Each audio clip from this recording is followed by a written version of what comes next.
What's up mga katropa? Ako nga pala si Mark Anthony De Leon. At kung bago ka pa lang dito sa page ko ay mag-subscribe, like, and share na mga katropa. Ano nga ba ang pananaw o saloobin ko tungkol kay Sundiata? Sundiata ay isang lalaki na kuba at hindi nakakalakad.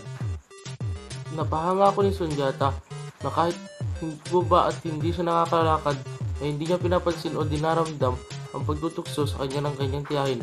Si Sundiata ay nakipagdigmaan sa mga mananakop at hindi nagtagal na talo niya ang mga mananakop sa kanilang bayan at siya'y tinawag na nilang bayani ng sinaunang Mali.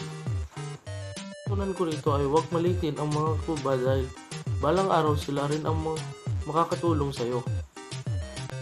So yun lang mga katropa. Sa susunod na video ulit,